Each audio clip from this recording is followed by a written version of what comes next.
Hai, salam sejahtera. Hari ini kita masuk bab 8, unsur dan bahan. Dalam standard kandungan ini, unsur dan bahan, terdapat 3 subtopik iaitu asas jirim, jadual berkala unsur moden dan isotop. Hari ini kita akan fokus pada 8.1 asas jirim.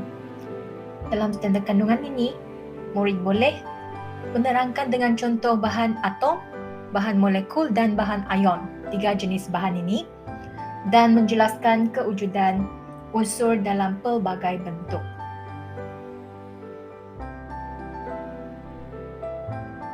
Asas jirim ada 3 bahan. Bahan yang pertama ialah bahan atom. Bahan atom merupakan zarah paling kecil dalam sesuatu unsur, iaitu unit paling asas dalam semua unsur. Contohnya unsur logam dan gas nadir adalah contoh bagi bahan atom. Bahan kedua ialah bahan molekul, di mana molekul adalah gabungan 2 ataupun lebih atom secara ikatan kimia, dan terdiri daripada gabungan jenis atom yang sama ataupun berbeza. Bahan yang ketiga ialah bahan ion, iaitu zarah bercas sama ada positif atau negatif. Ia terbentuk apabila sesuatu atom mendemar ataupun menerima elektron. So, mari kita tengok dengan lebih jelas, lebih mendalam lagi tentang bahan atom. Bahan atom ni mengandungi zarah atom sahaja.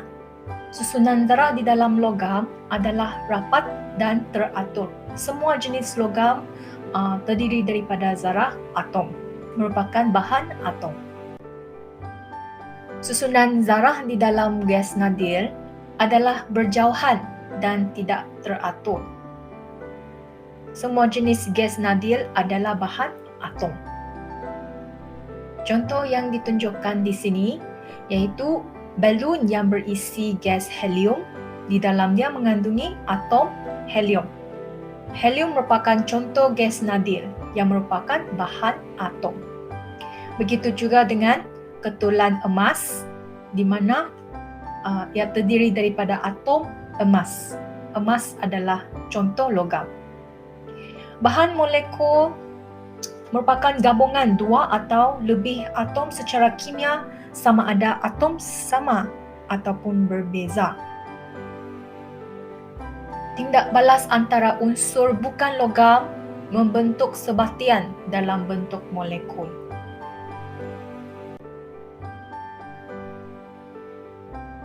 Jadi kalau atom logam dengan logam, ia adalah molekul. Kalau tindak balas antara unsur bukan logam, maka ia membentuk sebatian. Contohnya nitrogen, amonia. Dalam raja yang cikgu tunjuk kamu sekarang, ada 2 contoh, iaitu bahan molekul yang terdiri daripada atom yang sama, iaitu molekul oksigen.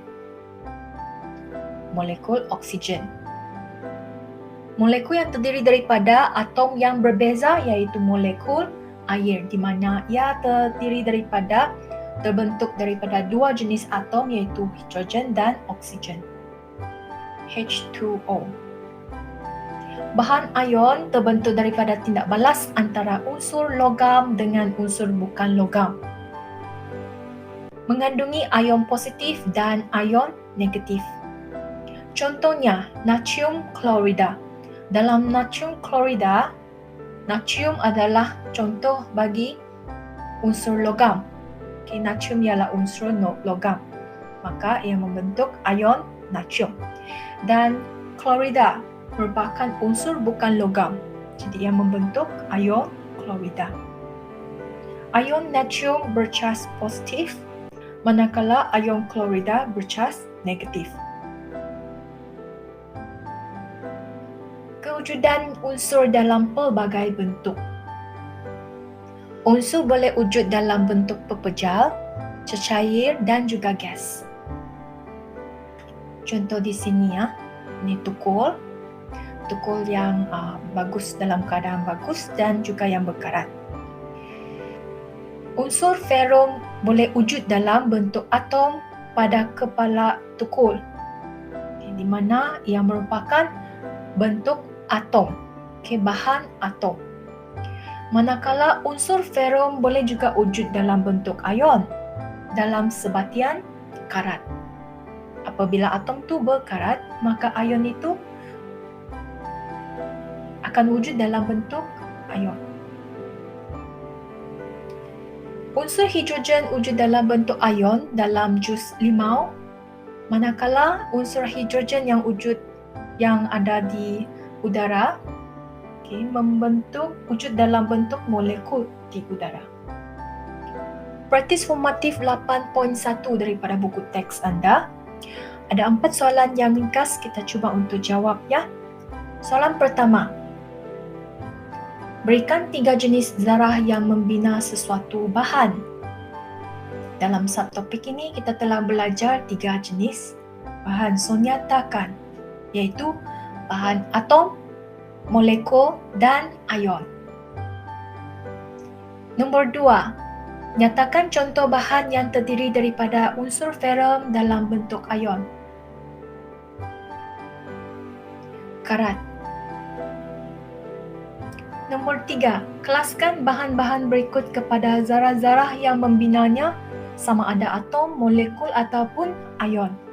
Maka untuk soalan ini kamu boleh kelaskan dengan menggunakan penulisan ataupun lukisan jadual.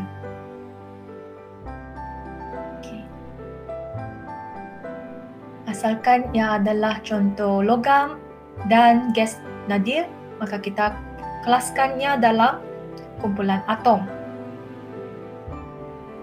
Dalam kumpulan molekul pula ada ketulan ais, ketulan gula dan gas oksigen. Contoh bagi ion ialah garam biasa, batu marmar, air kapur. Nombor 4. Berikan 2 contoh unsur yang wujud dalam bentuk molekul dan atom.